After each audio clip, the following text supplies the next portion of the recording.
cyfarfod yma heno am 6, lle fydd na drafodaeth seiat bach yn trafod y bregath bore yma, a fydd hynny dan arweiniad David Picton.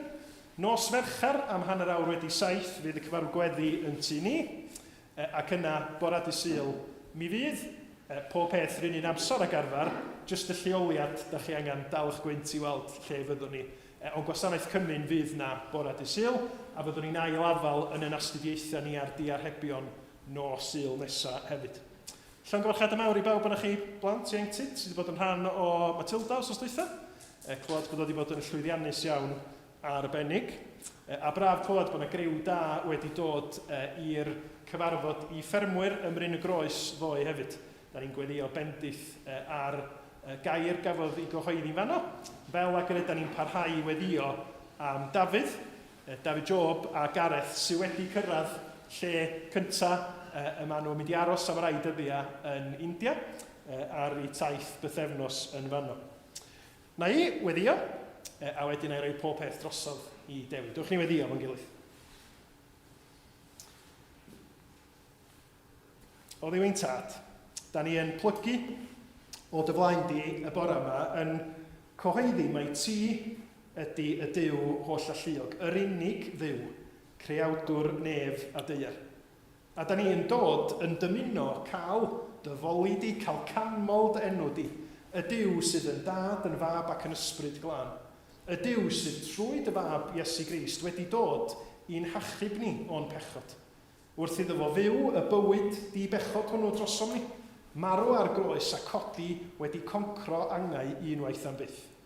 Da ni'n gofyn y byddi di'n dangos i ni, trwy dysbryd glân, dy fod ti yn dduw byw, yn dymuno siarad efo ni bore yma trwy dair, yn dymuno cyffwrdd a'n calonna ni, a'n ennyn ni, ac ennyn cariad, moliant a diolchgarwch ynom ni. O arglwydd, da ni'n gwybod nad ydyn ni'n heiddi dy ddaioni di, ond trwy ras, mi wyt ti'n dduw sydd yn Iesu Grist am yn bendithio ni, am yn hadeiladu ni i fod yn gorff Crist, sydd yn dangos Iesu, yn dangos dy gariad di i'r byd. Bydd ar waith felly yn plith ni, sgweli di fod yn dda. Sut bynnag ydyn ni'n teimlo, da ni'n gofyn y byddi di ar waith yn bywydau ni, y byddi di yn hadeiladu ni i fod yn bobl sydd yn eiddgar i fyw dy glod di'r wsos yma. Bendithia felly siarad yn rymus defnyddiad Dewi i ddangos mawredd Iesu Grist i ni. Da ni'n cyflwyno'r amser yma i gyd i ti, yn gofyn dy feddeiant di, yn enw ac yn heiddiant eich harglwydd hyfryd Iesu Grist. Amen. Amen.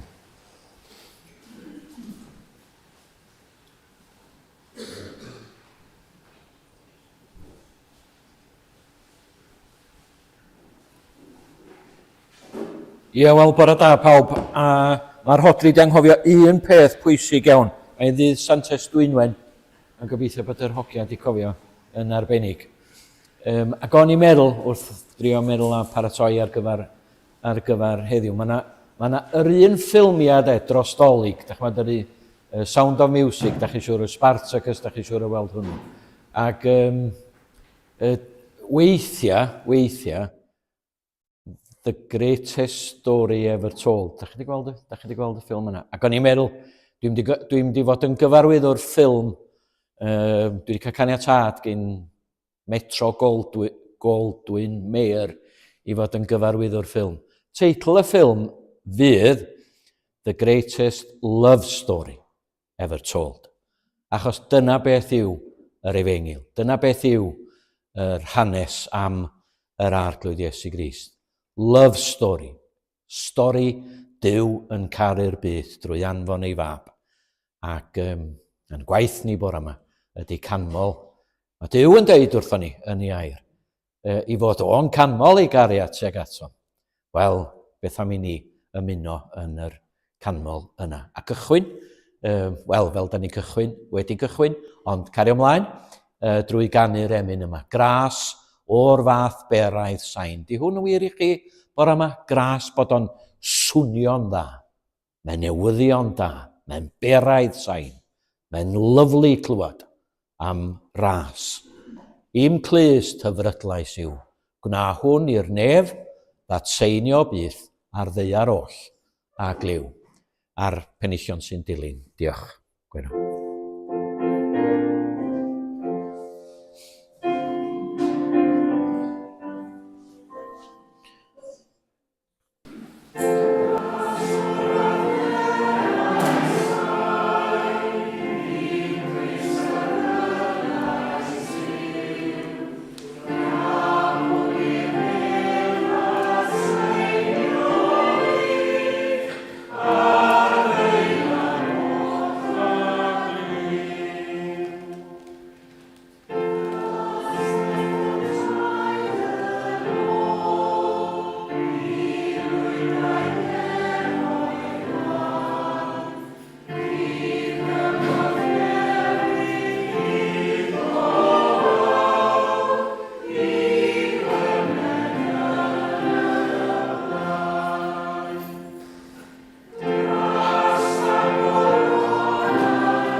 Darlleniad, bore yma, da ni'n troi i'r Hen Testament ac i lyfr Genesis a'r drydydd benod. Dwi'n mynd i ddarllen y benod i gyd.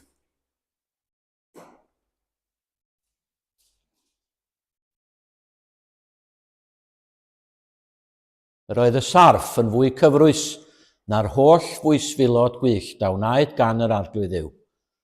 A dywedodd wrth y wraig, a yw Duw yn wir wedi dweud, ni chewch chi fwyta o'r un o goed yr ardd? A dywedodd y wraig wrth y sarf, cawn fwyta o ffrwyth coed yr ardd, ond am ffrwyth y goeden sydd yng nghanol yr ardd, dywedodd Duw, peidiwch a bwyta ohono, na chyffwrdd ag ef, rhag i chi farw. Ond dywedodd y sarf wrth y wraig, na, ni fyddwch farw, ond fe wyr Duw ar agori'r eich llygaid y dydd y bwytewch ohono, a byddwch fel Duw yn gwybod da a drwg.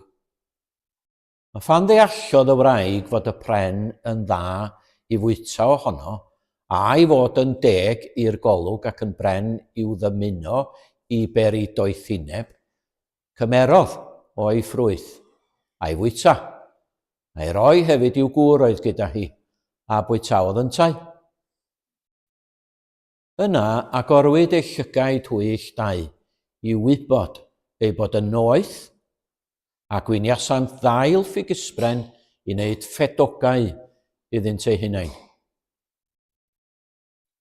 Ac chlywsant sŵn yr arglwydd Dduw yn rhodio yn yr ardd gyda hwyr y dydd, ac ymguddiodd y dyn a'i wraig o olwg yr arglwydd Dduw ymysg coed yr ardd. Ond galwodd yr arglwydd Dduw ar y dyn a dweud wrtho, ble rwyt ti? Ac atebodd yntau, clywais dy sŵn yn yr ardd ac ofnais, oherwydd fy mod yn noeth ac ymguddiais. Dywedodd yntau, pwy a ddywedodd wrthi ti dy fod ti'n noeth, a wyt ti wedi bwyta o'r pren y gorchymynais i ti beidio a bwyta ohono? A dywedodd y dyn, y wraig a roddais di mi i fod gyda mi, a roes i mi o ffrwyth y pren a bwyteais i nai. A dywedodd yr arglwydd Dduw wrth y wraig, pam y gwneithost hyn? A dywedodd y wraig, y sarf am twyllodd, a bwyteais i nai. A dywedodd yr arglwydd Dduw wrth y sarf, am i ti wneud hyn, yr wyt ti yn fwy melltigedig na'r holl anifeiliaid, na'r holl fwysfilod gwyllt, byddai'n ymlusgo ar dy dor ac yn bwyta llwch holl ddyddiau dy fywyd. Gosoda felyniaeth hefyd rhyngo ti ar wraig, a rhwng dy had di a'i had hithau. Bydd ef yn sigo dy ben di, a tithau yn sigo ei sawdl ef. Dywedodd wrth y wraig, byddaf yn amlhau yn ddirfawr dy boen a thwewyr, mewn poen y byddi'n geni plant, Eto bydd y ddehead am dy ŵr a bydd ef yn llywodraethu arnat. A dywedodd wrth adda, am i ti wrando ar lais dy wraig a bwyta o'r pren y gorchymynau sydd ti beidio bwyta ohono, melltigedig yw'r ddeiar o ddachos, trwy lafur y bwyteu ohoni, holl ddyddiau dy fywyd. Bydd yn rhoi i ti ddrain ac ysgall a byddi'n bwyta llysiau gwyllt. Trwy chwys dy wyneb y byddi'n bwyta bara, hyd o'n i ddychwelu i'r pridd. Oherwydd ohono yth gymerwyd, llwch wyt ti, ac i'r llwch y dychwelu. Rhoddodd y dyn i'w wraig yr enw Efa, a mai hi oedd mam pob un byw. A gwnaeth yr arglwydd Dduw beisiau crwyn i adda a'i wraig a'i gwisgo amdanynt. A dywedodd yr arglwydd Dduw, drychwch, mae'r dyn fel un ohono ni yn gwybod da a drwg. Nawr, rhaid iddo beidio gestyn ei law a chymryd hefyd o bren y bywyd a bwyta a byw hyd byth. Am hynny, anfonodd yr arglwydd Dduw ef allan o ardd Eden i drin y tir y cymerwyd ef ohono. Gyrodd y dyn allan a gosododd geriwbiaid i'r dwyrain o ardd Eden a chleddyf fflamllyd yn chwirlio i warchod y ffordd at bren y bywyd. Wel, ddo'n ni nôl at rei o'r pethau yna yn y munud, ond dwi eisiau plant ddod i set fawr o'n. Dwi'n licio gael o fama set o'n. Mae'r hen bobl yn dallt yn iawn pam dwi'n gael o fama'n set fawr. O'n i reit siomedig, dweud y gwir, achos da ni wedi bod yn e-bostio nôl ac ymlaen efo pobl Bangor, i feddwl am heddiw a paratoi.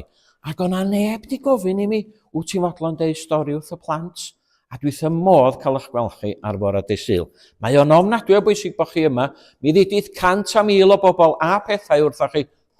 Capal, ysgol Sul, di pethau yna, mae'r pethau yna, neu'n ffasiwn, mae'r pethau yna fel... Da ni'n gweddio, bydd pob un ohonoch chi'n gweld yn fuan iawn. Diolch yn wastraff amser. Dim o gwbl. Mae o'n ofnadwy o bwysig bod chi'n dod yma a bod chi'n dod i'r ysgol Sul a bod ni'n dysgu pethau am Dduw, amdana ni'n hunan, ac am yr arglwydd Iesu Grist. Wan dwi'n crwydro wan. Ond, da chi licio jocs? Ga i ddeud, o'n i'n meddwl am na i ddeud joc dda chi munud. Dwi'n fan mawr o jocs. Mae gen i filoedd o jocs. Mae pobl yn deitha i o dwi'n cofio'r joc dwi'n cofio nhw i gyd. Wel, yr ei gora. Na'i gyhoeddi llyfr i'w ddwrnod. Dim esboniad ar Rhufeiniaid, fydd o llyfr jocs fydd o. Mae gen i filoedd ohonyn nhw. Ga i ddeud un peth o'n i'n meddwl dyliwn ni ddeud hyn. Weithiau, da ni'n gwrando, rwy'n yn deitha ni, ti isio clywed joc. A da chi'n clywed y joc, a da chi'n chwerthin. Cyn sylweddoli weithiau, be'n union ydy'r joc. A di bob joc ddim am bethau neis, na cywir. Da ni'n gallu chwerthin weithiau am bethau, da ni'n ei fod i chwerthin amdanyn nhw. O, mae gen i joc dda i chi. Joc am ddyn, hogyn ifanc o'r enw Sam. Ac oedd Sam yn mynd o job i job, o waith i waith. Oedd o'n sticio'n hir yn unrhyw waith. Oedd o'n cael gwaith fel fama, ac oedd o'n cael gwaith am wyncw, ac wedyn oedd o'n symud a symud a symud a symud. Ac o pawb yn gwybod hynny. Beth bynnag, gafodd Sam waith mewn ffatri cynhyrchu ceir. A'i waith oedd, chymod pan maen nhw'n gwneud y ceir yma, maen nhw'n dŵad ar ryw felt, dydy, mae pawb yn gwneud rhywbeth, rhai yn rhoi drws, rhai yn rhoi bonnet, rhai yn hyn. Gwaith Sam oedd rhoi y weipars ar y ffenast flaen. Ac dyma rhywun yn gofyn iddo fo, eich i sbio na fi wan. Dyma rhywun yn gofyn iddo fo mewn rhyw wythnos neu ddwy. Ei, Sam, sut wyt ti? Sut mae pethau mynd yn y gwaith? O, so, medda fo. Da chi'n deall y joc? O, so. Pam dwi dweud y stori wirion yna, wrtha chi, ydy hyn? Yn y Beibl, yn y Testament Newydd, mae yna sôn am Gristnogion yn gweld Iesu Grist. Oedd rhaid i chi weld i yn gwneud fel awan, mwyn i chi ddeall y joc a chwerthu'n doedd. Mae rhaid chi, mwyn deall y joc, mae rhaid chi'n weld i. Does? Cytuno? Wel, yn y Beibl, Testament Newydd yn arbennig, mae yna sôn am bod y Cristion yn gweld Iesu Grist. Da ni'n cael yn hannog fel Cristnogion, enghraifft, i fyw yn bywyd gan edrych ar Iesu. Eich bod yna bobl yn gwybod yr adnod yna, a lle mai. A mae yna ddyn o'r enw Paul, a mae o'n deud, mae'n sgwennu ryw Gristnogion oedd yn byw yn halaeth Galatia yn yr ymerodraeth Rufeinig, a mae'n deud wrthyn nhw, da chi'n mynd cofio, medda fo, pan ddoes i ata chi, nes i neu llun o Iesu Grist i chi. Nes i bortreadu, dyna di'r gair, Iesu Grist. Geithoch chi weld? A dyna pam da chi'n dod i'r ysgol Sul, a dyna pam da chi'n dod i'r capel, a dyna pam mae pawb arall yma, mwyn i ni gael gweld Iesu Grist. Am y tro cynta, fedrwn ni ddim deall yr Efengil, fedrwn ni ddim deall negas yr Efengil, be nath Iesu Grist heb i weld o, ond hefyd, fedrwn ni ddim i weld o. Mae'r un peth yn union a'n joc i, nwch chi'n deall y joc heb yngweld i gwneud y lol yna. Wel, mae'r un peth yn wir, nwch chi ddim i weld o chwaith heb ddeall, heb glwad a dysgu am yr Efengil. Felly, lyflu'ch gweld chi bore yma. Ac gwch chi mynd yn ôl i'ch llewan, os da chi isio. Gwch chi aros o yma'n gwmpeini fi, diolch moch gen i. Sa'n ein lyflu fyd. Nawn ni ganu emyn. Ti, yr hwn sy'n gwrando gweddi, ata ti y daw pob cnawd, llef yr isel nes dirmygu, clywi o cheneidiau'r clawd y drigaredd sy'n cofleidio'r ddeiar faith. Gawn ni'r pennill nesaf, achos dwi'n licio hwnnw. Sbiwch, minnau blygaf yn granedig wrth y orsedd rasol di. Dyma chi beth rhyfedd. Gyda hyder, gostyngedig, mae'r ddau beth yna, allan yn y byd, mae'r ddau beth yna yn bethau cwbl groes i'w gilydd. Hyder a gostyngeidrwydd yn gwbl groes, maen nhw'n brwydro'n erbyn i gilydd. Ond i'r Cristion, dim o gwbl.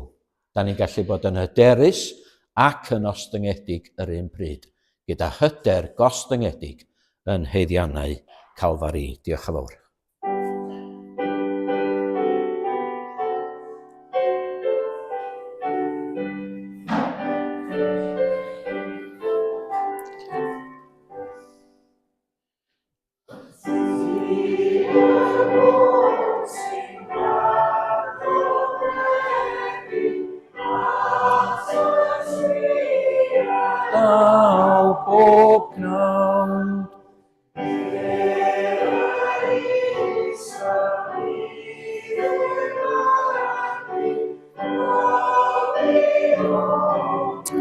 Neidiau'r clawd.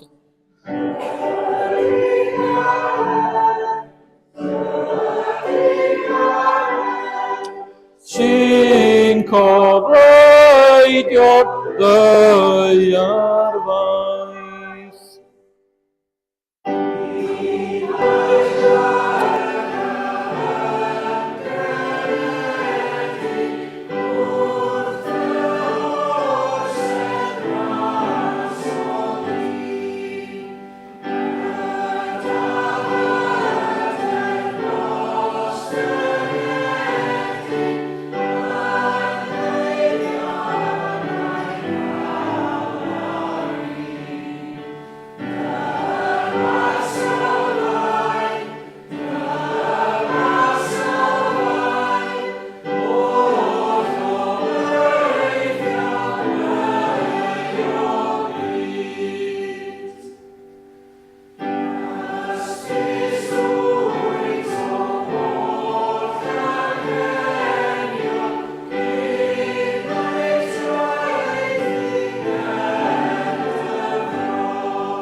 Ac yn sŵn y geiriau hyfryd yna, Dad Nefol, ydyn ni'n dymuno dawelu gorff, enaid ac ysbryd a dynesu at ti.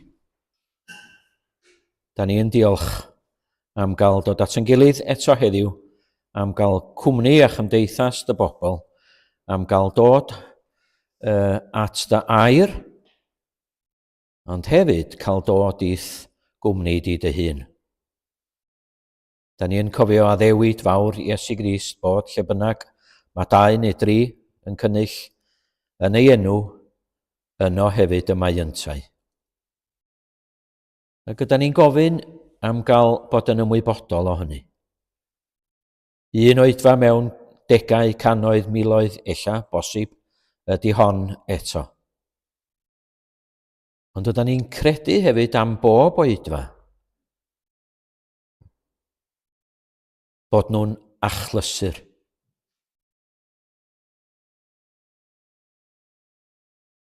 Ac ydyn ni'n gofyn droson ni'n hunan a'n gilydd y byddwn ni'n ymwybodol iawn o dy bresenoldeb di. Bod ni'n ymwybodol bod ni ynglyn â pethau mawr, pwysig, tragwyddol.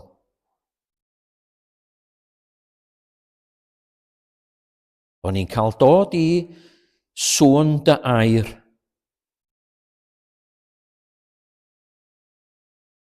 Gair Duw yn dod i'n clust ni.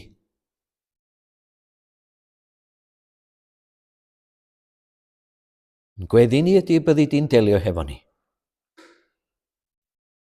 Bod ni'n clywed. Fel da ni'n gwybod yn iawn, un peth ydy clywed, ond peth arall hefyd ydy gwrando. Ac ydyn ni'n gofyn am gael gwrando. Be sydd gen ti i'w ddeud wrthon ni? Ti'n ynabod ni bob un ohono ni, ti'n gwybod yn iawn beth sy'n mynd ymlaen yn yn bywyd ni. Da ni newydd ganu am hynny gwyddost, gydd, feddyliau nghalon a chrwydradau mynych hon. Ac ydyn ni'n gallu canu'r geiriau na mor hwydd, ond ydyn ni'n eu cyffesu nhw hefyd rwan ger dyfron. Na dos a ddim byd amdana ni sydd yn dywyll neu'n guddiedig i ti.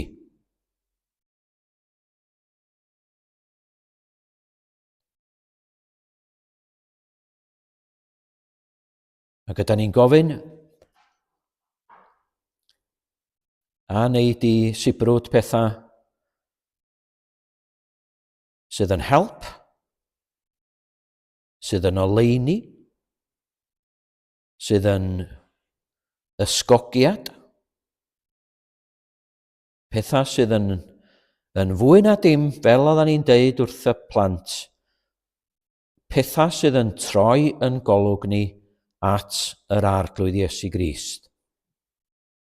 Ein hangen mawr ni, da ni'n cyffesu, ydy am gael golwg newydd, am y tro cyntaf, ella, ond golwg newydd ar ein hanwyl arglwydd a'n gwaredwr ni, Iesu Grist.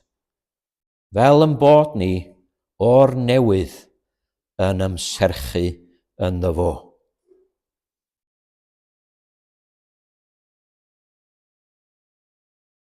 Da ni'n gofyn ar ei ti fod yn ffeind yn dymwneud hefo ni.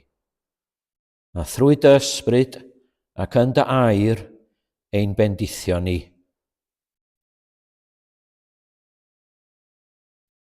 Fel yn bod ni yn bobl well i ti.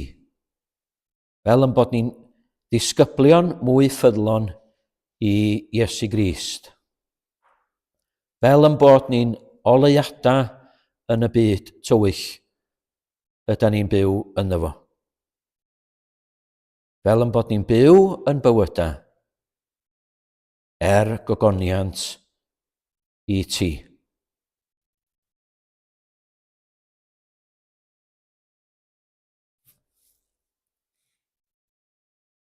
Da ni hefyd yn dal ar y cyfle i gofio am bobl eraill, yn deulu ac yn ffrindiau ac yn bwy bynnag arall y gwyddon ni amdanyn nhw sydd angen yn bod ni'n cofio amdanyn nhw bore yma. Pobl mewn gwahanol amgylchiadau, gwahanol anghenion, ond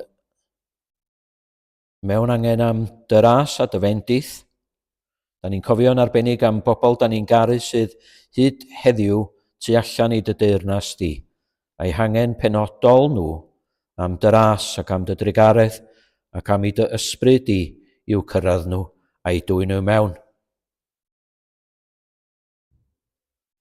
Da ni'n cofio eto am Dafydd ar ei deithiau yn yr India ac yn gofyn am damddiffyn a dyfendith i'w dilyn nhw yno. Da ni'n cofio hefyd am gynulleidfaoedd i fyny ac i lawr yn gwlad fach ni o Gaergybi i Gaerdydd, lle mae yna bobl bore yma a heddiw yn cynnull at ei gilydd i addoli Iesu Grist.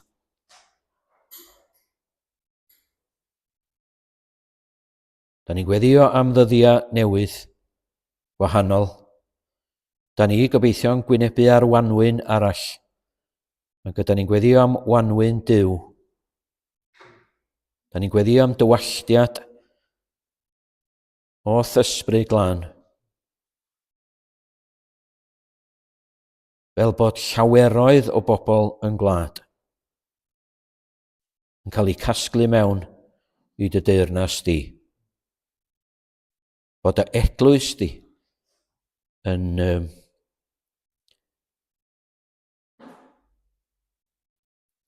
mewn bri, bod y eglwys di yn cael ei dyrchafu, a thrwy hynny Iesu Grist yn cael y clod. Da ni'n gofyn ar ei ti'n harwain ni ymhellach yn yr oedfa yma, ac ar ei ti'n derbyn ni, am yn bod ni'n gofyn eto bore yma yn yr unig enw sydd gynno ni, ond bod yr enw mawr hwnnw yn ddigonol ger dyfron, yr enw mwyaf mawr, erioed a glywyd sôn, ond ni'n gofyn yn enw Iesu Grist, ein harglwydd a'n gwaredwr. Amen.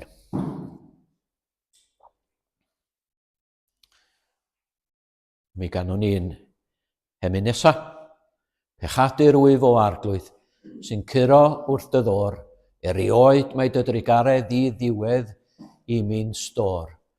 Dwi'n cael yr argraff yn yr emyn yma, mae rhyw weddi am gael dod yn ôl ydy, dwi'n di sôn pyn bach am hynny yn y munud. Erioed mae dy drigaredd i ddiwedd i mi'n stor, ei ti faddau beiau, rifedir tywod man, dwi angen yr un drigaredd, dwi angen yr un maddeiant, yr un tosturi, gwn fod y hen drigaredd, emyn hyfryd, gwn fod y hen drigaredd, lawn cymaint ac o'r blaen. Diolch am or.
cwestiwn leciwn ni dynnu'ch sylw chi ato fo bore yma, ydy'r cwestiwn welwch chi yn y 9fed adnod o'r benod oedden ni'n ddarllen ar y gychwyn. Genesis benod 3 ac adnod 9.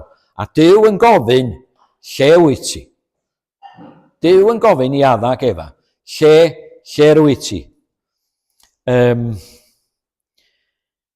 Llyfr Genesis, mae'n lle da i droi ar ddechrau blwyddyn, dyna beth i'n ystyr y gair Genesis.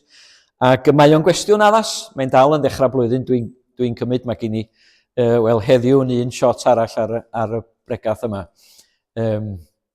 Cyn mynd ymlaen ymhellach i 2026, gobeithio.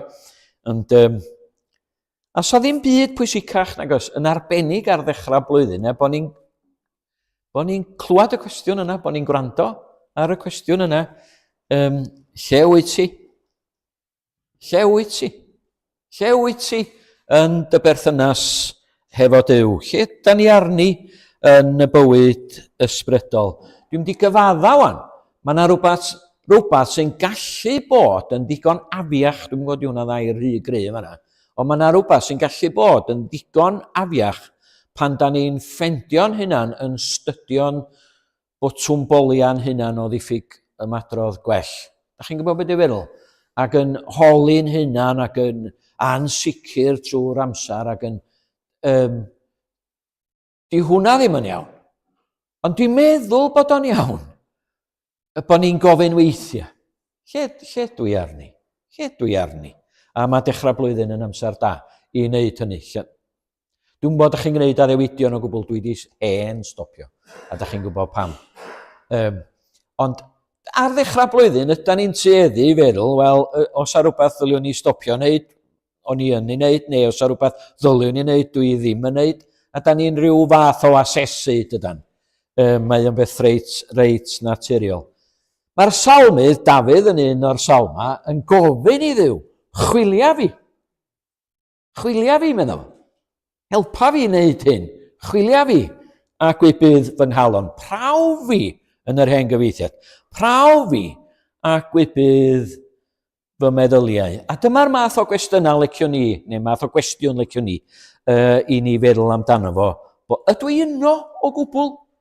Fedrwn ni fod yn y capal, fedrwn ni fod ynglyn â'r pethau, fedrwn ni fod yn deud y pethau iawn, ond ydw i yno? A oes gen ni, dwch ni atgoffa'n hunan, dwi'n gorfod wneud o'i mi fy hun ag i chitha, dwch ni atgoffa'n hunan, negas yr Efengil, mae negas sy'n deud wrtho ni am yr arglwydd Iesu Grist, a'r hyn mae o'n i wneud, byw a marw, drosta ni, fel bod ni ddim yn gorfod gwneud dim byd, ond pwrpas hynny, fel yn bod ni'n cael yn cymodi hefo Duw, fel yn bod ni'n dod i berthynas hefo Duw. A dyna beth yw Cristion, mae yna 100,000 o bethau eraill y dyliau ni fod yn dweud am y Cristion, ond y peth cyntaf am y Cristion ydy, mae o mewn perthynas hefo Duw trwy ffydd, gwrandwch ar hwn, yn unig yn yr arglwydd Iesu Grist. Hwna'n bwysig. Ffydd yn unig, nid Iesu Grist plus pethau eraill, fy nghefndir, fy ngwybodaeth, fy moesoldeb neu moesau neu fy nghrefydd, trwy ffydd yn unig, pwyso, ymddiried, credu, gorffwys yn unig ar yr arglwydd Iesu Grist, da ni'n cael dod i berthynas hefo Duw. Ac os felly, os da ni yn fanna, mae'n iawn i ni ofyn weithiau. Wel, pa fath o berthynas? Mae gen i berthynas, diolch i Dduw, dwi'n defnyddio ngeiriau'n ofalus, diolch i Dduw am hynny, mae gen i, dwi'n gwybod, berthynas efo Duw trwy ffydd yn yr arglwydd Iesu Grist, ond sut berthynas? Be fedra i ddeud am y berthynas? Ydy hi'n berthynas lân? Ydy hi'n berthynas gywir? Ydy hi'n berthynas onest? Ydy hi'n berthynas gynnes, gariadus, fel mae fod? Mae gen i ryw 3 penawd, dwi'n gwybod i hynny'n bwysig i chi, mae'n bwysig i mi gadw trefn ar y meddyliau. Mae gen i ryw 3 penawd neu ryw 3 cwestiwn i drio cadw trefn arna fi fy hun. Hwn di'r cyntaf. Pwy sy'n gofyn y cwestiwn yma yn Genesis penod 3, adnod 9? Pwy sy'n gofyn? Clywsant sŵn yr arglwydd Dduw yn rhodio yn yr ardd gydag awel y dydd. Clywsant sŵn yr arglwydd Dduw yn rhodio yn yr ardd gydag awel. Mae'r peth yn cael ei adrodd yn fanna. Fel, dyma oedd yn arfer digwydd. Di hwn yn byd newydd. Dyma sut oedden nhw'n cwmnia. Dyma sut oedden nhw'n cymdeithasu. Fel hyn oedd pethau'n arfer bod. Oedd Duw yn dod atyn nhw i sgwrsio ac i fwynhau cymdeithas nhw anhwtha gyda gynta. Mae'n hyfryd iawn. Dwi'n gwybod dwi'n gwasgu hwn rhy bell wan. Gawn ni sgwrs am y peth ar y diwedd os da chi isio. Mae'n dod atyn nhw, sbiwch, gydag awel y dydd. Hynny di, pan oedd hi ddim yn rhy dywyll, a pan oedd hi ddim yn rhy boeth, chwaith ar amser addas iddyn nhw, mae'n dod atyn nhw. A mae gyda fo lais, a maen nhw'n clywed sŵn i draed o.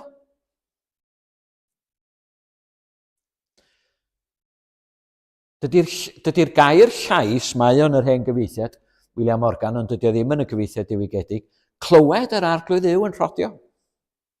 Maen nhw'n clywed sŵn i draed o.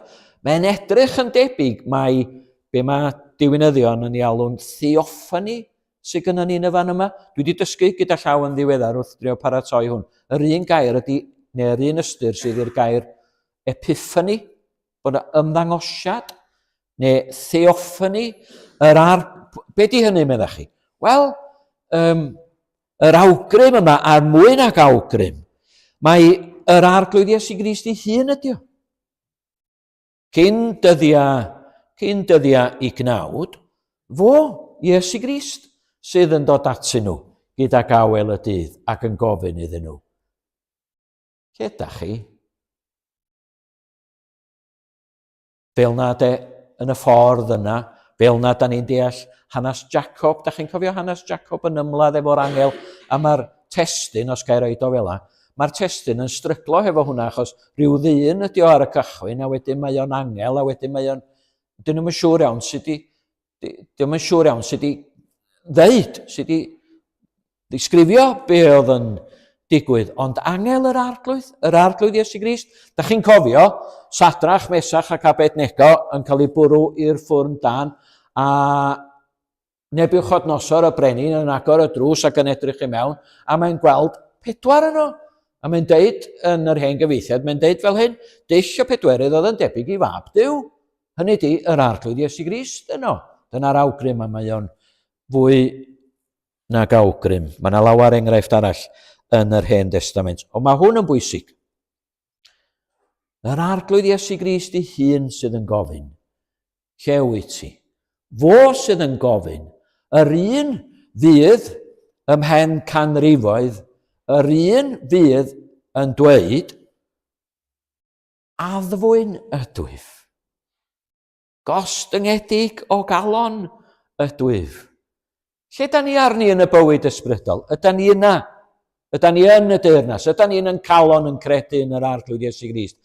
Os yda ni, sut fath o berthynas sydd gynno ni? A'r cwestiwn yma da ni wynebu bore yma. Lle wyt ti? Wyt ti wir lle wyt ti fod? Neu os a bethau eraill wedi dod rhyngon ni? Os a ryw bethau eraill wedi mynd â dy fryd di? Os a ryw bechodau sydd wedi dod i gymylu'r berthynas yna? Mae'n hyfryd cadeud. Nid ryw commander-in-chief, da chmo, sy'n stormio lawr yr ardd, ond hwn sy'n dod yn awel y dydd. A maen nhw jyst yn clywed sŵn i draed o. Hwn sy'n gofyn. Lle rwyt ti? Mae'n dod. Fel oedd o'n arfer dod. Ac fel y gwelwn ni'n y Testament Newydd, fel oedd o'n dod at bobl, mae'n dod atyn nhw mewn tosturi, mewn gras, mewn amynedd mawr. Dwi'n isio gorffan ar y pwynt yma, mae rai fi wneud wan. Ond, dyma di'n problem ni'n aml iawn. Dwi yn gorffan wrth ddeud hyn. Dyma di'n problem ni yn aml iawn. Bo ni, pan nad ydy pethau ddim yn iawn rhyngon ni a Duw, pan nad yda ni ddim lle da ni fod, mae'r meddyliau calad na'n dod i mewn dydy. Chi'n gwybod beth dwi'n feddwl? Yndach, wrth gwrs bo chi. Mae'r meddyliau calad yna yn dod i mewn. Dyw ddim yn malio amdana i. O mae o yna, ond rhyw ddiw pell ydi o. Ella sydd yn gofalu am ryw bethau ac yn rheoli mewn rhyw ffordd, ond nid yn fy mywyd i. Dio ddim yn agos ata i. Does nela fo ddim byd â fi mewn ffordd. Os oes gynnwch chi'r benod o'ch blaen, sbiwch, fel a'n union mae addan ymateb. Dyma'n union be mae'n ddeud. Nes i mon gwneud be ddudodd hi wrthai. A gwranda, chdi'r oedd y wraig mae mi, felly mae o'n deud mewn ffordd, anna ti mae'r bag. Mae'r meddyliau calad na yn dod i mewn. Drychwch eto. Y gwaredwr, addfwyn, gostyngedig o galon, sy'n gofyn, lle wyt ti? Wyt ti yna? Ac wyt ti yn y lle iawn? Lle wyt ti fod? Pryd, mae'n gofyn y cwestiwn, ydy'r gair nesaf. A mae'r atab yn glir, dydy, ar ôl y cwymp. Ar ôl y cwymp, ar ôl y drychineb fawr, lle mae addag efa wedi gwrthryfela yn agored, yn gywilyddus, yn erbyn Duw, a maen nhw wedi gwneud llanast o bethau. Chi'n gwybod am hwnna? Dwi. Maen nhw wedi gwneud llanast o bethau. Mi ddylia just deud hwnna wan. Pryd mae'n dod i ofyn lle wyt ti, mi ddylia just deud hynna ar ôl y llanast yn atgoffa ni, dyma beth yw calon newyddion da Efengil Iesu Grist. Oherwydd newyddion da Efengil Iesu Grist ar gyfer pechaduriaid mae. Paid anghofio hynny byth ar gyfer pechaduriaid mae. Ar gyfer pobl sydd wedi ac yn gwneud llanast o bethau mae o. Dwi'n licio pan mae'r apostol yn Rhufeiniaid penod 5, dwi'n gobeithio medra i ddyfynu'n gywir o'n. Pan mae'r apostol yn Rhufeiniaid penod 5 yn atgoffa Cristnogion Rhufain, dros bwy oedd Iesu Grist farw. A mae'n dechrau fel hyn, pan oedden ni'n weiniaid, medda fo. Yn yr hen gyfeithiad eto, sori. Pan oedden ni'n wan, dyna be mae'n olygu. Pan oedden ni'n wan, pan oedden ni'n methu ffendio'n ffordd, nath Iesu Grist farw drosan ni. Ond diolch yn stopio fanna, mae'n deud wedyn, pan oedden ni yn bechaduriaid, i Grist farw drosom. Be di ystyr y gair hwnna? Wel, y gair yna pechaduriaid, pobl sy'n methu taro'r target, pobl sy'n methu hitio'r marc, pobl sy'n wedi methu, nis bod ni wan, mae'n waith na hynny, mae'n fwy serious na hynny, mae'n cyflwr ni fwy difrifol na hynny, maen nhw'n methu taro'r target. Ond diolch yn stopio fanna chwaith na di. Pan oedden ni'n wan, pan oedden ni'n bechaduriaid, gwrandwch, pan oedden ni'n elynion, yn heddychwyd ni a Duw, meddwl. Mae'r adnodau yna, darllenwch nhw, pan gwch chi cyfla gyntaf, darllenwch nhw, achos mae'r adnodau yna, mae'r geiriau yna, maen nhw'n agos i'w gilydd. Ydych chi'n peidio weld o unwaith da chi wedi weld o? Negas yr Efengil yn deud wrthon ni, pechaduriaid eilw Duw. Galw ar bobl sydd wedi methu, galw ar bobl sydd wedi gwneud llanast. A mi sylwch yn yr hanes, mae'r cwestiwn yn cael ei ofyn pan maen nhw'n cuddio. Mae yna dorri wedi bod ar y berthynas, di'r hen gymdeithas, ddim yno rwan, a mae yna rhyw gwilydd, a mae yna rhyw euogrwydd, mae hwnna'n wir, ond dyn nhw'n isio siarad. Da chi'n meddwl am Iesu Grist yn deud am y ddameg yna, yn y ddameg yna am y Samaria Tregarwg, maen nhw'n mynd ffordd arall. Wel, da ni'n isio, da ni'n mynd i guddiad. Da ni'n isio. Maen nhw'n croesi'r ffordd. Da chi wedi cael y profiad yna? Eich bod chi wedi gwneud o'ch hun fel fi yna. Croesi'r ffordd. Cerad lawr i'r stryd, a da chi'n gweld rhywun yn dod ffordd arall. Dwi ddim isio siarad efo hwn. Dim heddiw. A da chi'n dyma be maen nhw'n wneud.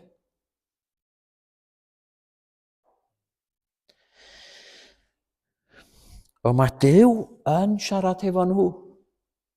Mae Iesu Grist yn siarad efo nhw. Sut mae Duw yn siarad efo ni?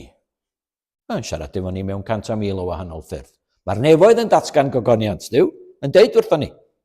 O Duw yn Duw gogoneddus mawr, rhyfeddol, godidog. 100,000 o ffyrdd. Da chi'n cyfer geiriau cynta yna yn y llythyr at yr Ebriau, Duw wedi siarad efo ni lawer tro mewn llawer modd gynt wrth y tadau trwy y proffwydi, mae hynna'n wir, yr ysgrythyr ydy hwnna, mae'n siarad efo ni trwy'r ysgrythyr, ond yn y dyddiau diwethaf hyn, nid trwy ei fab, ond yn ei fab. A mae yna wahaniaeth yma yna. Nid trwy, fel trwy y proffwydi, ond yn ei fab. Hynny ydy, y cwbl da ni angen wybod am Dduw, Duw yn siarad efo ni, y cwbl da ni angen wybod am Dduw, mae ei gael pan da ni'n edrych ar be ddudodd Iesu Grist, pwy ydi o, a be mae o wedi gyflawni. Mae'r cwbl dwi angen wybod, glwad, derbyn, am Dduw, yn cael ei ddatguddio i ni yn a thrwy yr arglwydd Iesu Grist. Fod i gair Duw, fod i y datguddiad llawn cyflawn, pwy ydi o a be mae o wedi gyflawni, sy'n deud wrtho ni, siarad efo ni. A fo sy'n gofyn, llew ti arni, llew ti arni. Be di'r pwynt y fama wan medda chi? Wel, nid llais dyn ydy hwn nag e. Mae yna awdurdod dwyfol yn perthyn i'r cwestiwn yma. Mae hwn yn gwestiwn na fedri di ddim fforddio cael dy glustia iddo fo. Ac os nag da ni rioed wedi credu, os nag da ni rioed wedi clywed Duw ac wedi ymatab i negas yr Efengil, mae o dragwyddol bwys i ni. Mae'n mynd i benderfynu beth sy'n digwydd i ni. Unwaith da ni'n cael yn llygad am y tro ola yn y byd yma, mae'n penderfynu, mae'n hymateb ni i'r cwestiwn yma yn penderfynu beth sy'n digwydd wedyn, nefoedd neu uffern. Mae'n hawlio yn bod ni yn ymateb. A'r cwestiwn ola, sgyn i amser, y cwestiwn ola ydy hwn, pam mae'n gofyn? Pam mae o'n gofyn? Da ni wedi awgrymu rhai pethau yn barod. Hwn yn arbennig. Mae o'n gofidio. Mae o'n gofidio am eu cyflwr nhw. Mae o'n deud, nid fel hyn mae pethau fod.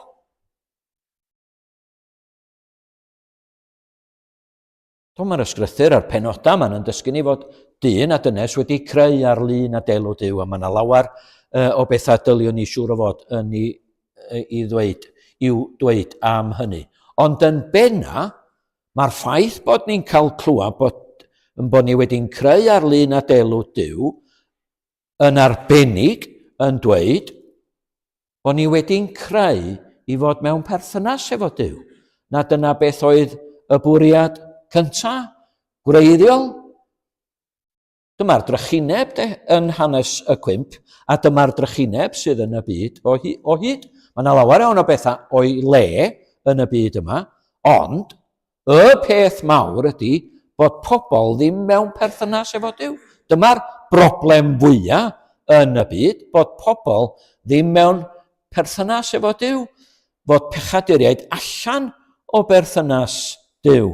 Ac fel o'n i'n dweud, pwrpas mawr yr Efengil, pwrpas mawr gwaith y gwaredwr, ydy yn cael ni nôl, yn galw ni nôl. Pam arall mae'n gofyn? Wel, dychmygwch y peth mae hwn yn broblem i fi weithiau, tro arall mae'n help. Dwi'n dychmygu nhw'n cuddio, dychmod, a'r llais yma, i'w glwad o bell ella, lle ydych chi, neu lle rwy ti, ddylwn i ddweud. Lle rwy ti. A dwi'n dychmygu adda, llaw i fyny. Pam hynny meddach chi? Achos mae'r cwestiwn, lle wyt ti, yn gwahodd edifeirwch. Mae'n yn gwahodd ni i roed yn llaw i fyny. I ddeud, dwi ar fai. Dwi am ddod yn ôl. Dwi eisiau dod yn ôl. Dyma fi. Dyma fi. Mae o'n ofnadwy o bwysig bod ni'n sylwi ar hwn. Does a ddim dod at Dduw, a does a ddim dod yn ôl chwaith at Dduw heb edifeirwch. Am y tro cyntaf ac am y canfed tro, negas yr Efengil ydy edifarhewch a chredwch yr Efengil. Dyna'r testun cyntaf pregeth yr Arglwydd Iesu Grist. Mae edifeirwch yn golygu mwy na dyfaru neu bod yn edifar, mae o'n golygu newid meddwl. Newid meddwl am Dduw. Newid meddwl amdano ni'n hunan, heb hyn, heb ddod wyneb yn wyneb ar cwestiwn yma. Da ni'n meddwl amdano, mae'r duedd yma yno ni, i feddwl amdano ni'n hunan fel dipyn o chaps. Meddwl mawr, meddwl uchel ohono ni yn hunan.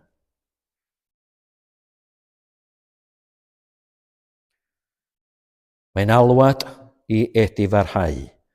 Mae o bob amser yn rhagflaenu credu a dychwelyd.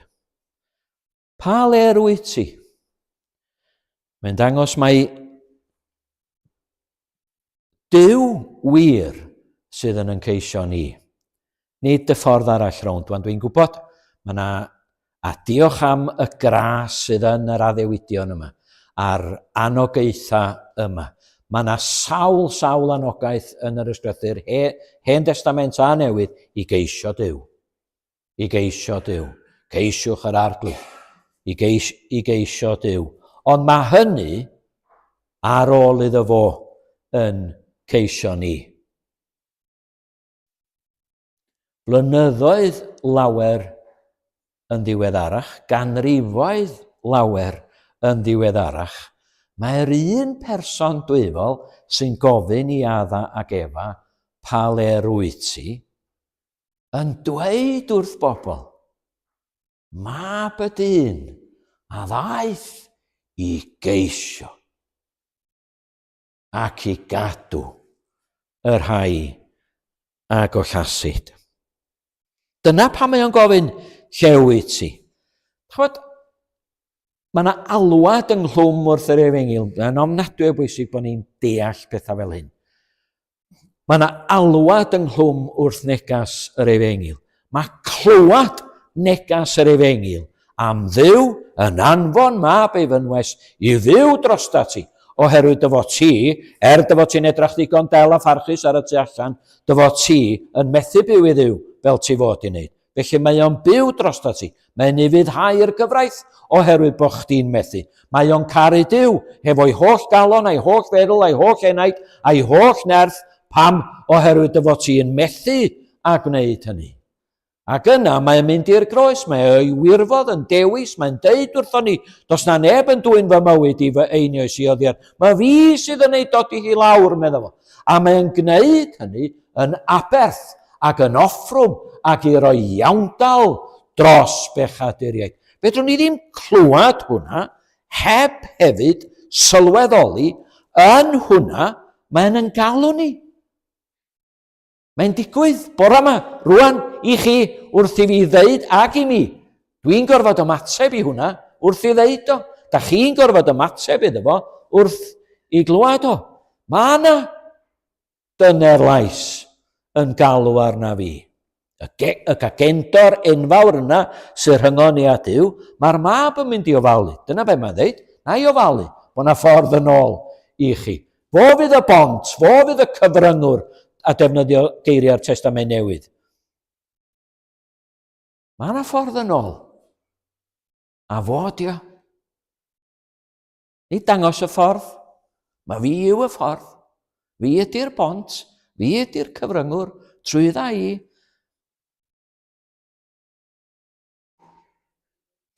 Ac i'n cyfeirio ni mlaen at hynny, mae yna ddau beth byddai'n ddyr iawn wan. I'n cyfeirio ni ymlaen at hynny, mae yna ddau beth yr hoffwn ni dynnu sylw atyn nhw. Adnod 15 ydy un, sef yr addewid yma. Yr addewid gynt yn Eden, neu'r hen addewid yn Eden. Dyma fo. Dyma fo. Duw yn rhoi ei air, Duw yn rhoi ei addewid i fod o, sylwch, yn mynd i osod gelyniaeth. Ni jyst digwydd fydd o. Duw sy'n neud o. Fod o'n mynd i osod gelyniaeth, a mae yna ddydd yn mynd i ddod pan y bydd had o wraig yn sigo pen y ddraig, neu'r sarf. Hynny ydy, mae Duw yn mynd i ennill. Does a neb byth yn mynd i gael y gorau arno fo. Mae o'n rhoi ei air. Be di'r gair hwnnw i chi a fi? Wel, dyna fo. Cred yn yr arglwydd Iesu Grist a chadwedig fyddi. Fedri dim colli. I eiddo fo, mae'n rhoi ei air. I eiddo fo ydy'r fuddugoliaeth. A'r ail gyfeiriad ydy be welwch chi'n adnod 21. Yn lle'r dail ffigus, sef yr hunan ymgais i guddio i gwarth a'i cwilydd, sbiwch beth sy'n digwydd yn adnod 21. Mae'r arglwydd yn creu ac yn gwisgo amdanyn nhw y peisiau neu'r ffedogau yma o grwyn. Waw. Lle mae wedi cael y croen? Mae'n anifal wedi cael ei ladd yn y fan yma. Ac yn fuan yn y Testament Newydd, da ni'n darllen am y dyn gwallgon, a dwi'n yn gwybod os o'n i'n gallu gwneud ffrind efo fo byth, mae o ddyn mor hyfedd a gwahanol.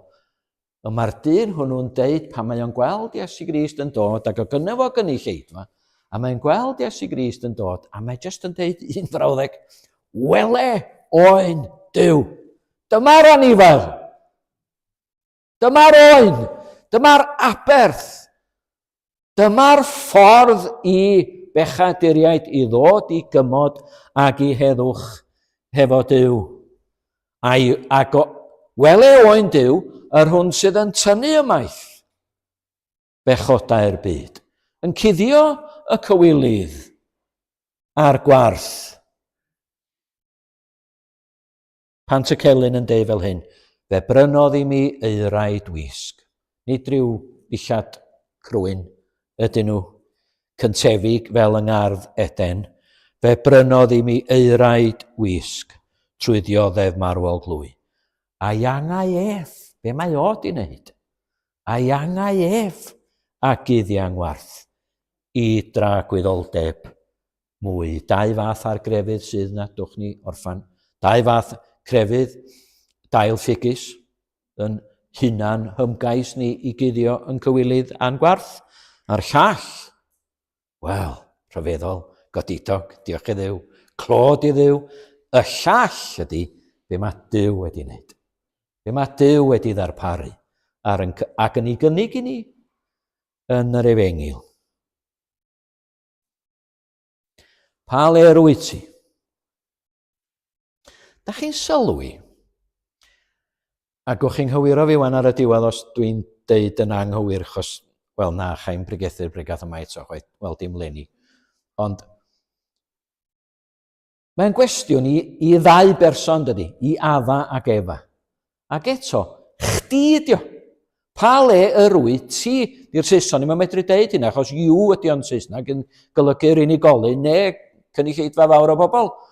Ond mae hwn, dwi'n iawn, mae hwn yn fwriadol yn gwestiwn, bod o'n gwestiwn i'r ddau, mae'n gwestiwn personol iddyn nhw. Felly hefyd bore yma. Lle wyt ti? Wyt ti mewn? Wyt ti yn dy galon wedi credu negas yr Efengyl? Ac os wyt ti, sut berthynas ydy hi? Hefo Duw trwy ffydd yn yr arglwydd, Iesu Grist, Duw roedd o'i ras i ni.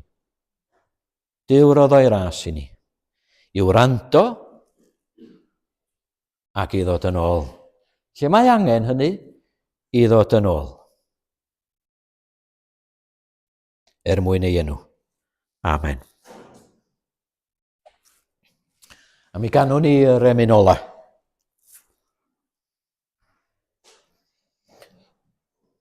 Pobl yn camddallt yr emyn yma'n llwyr ac yn meddwl bod pant y celyn yn gweddio neu'n gofyn am gael treulio bob awr o bob dydd mewn capal.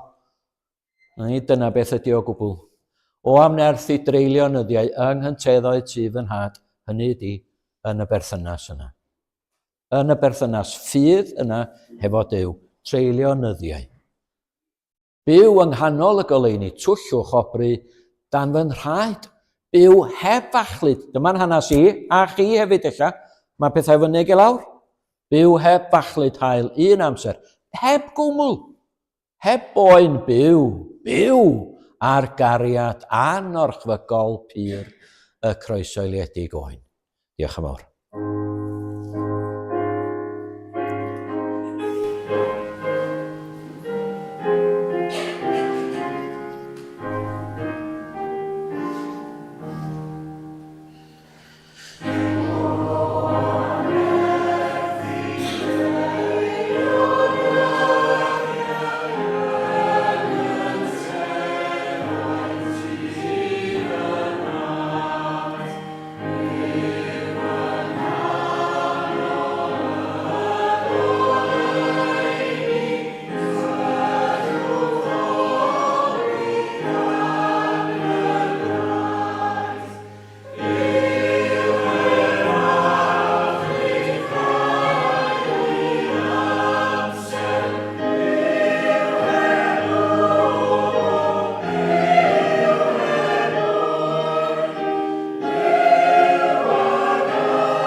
Gras ein harglwydd Iesu Grist, a chariad Duw,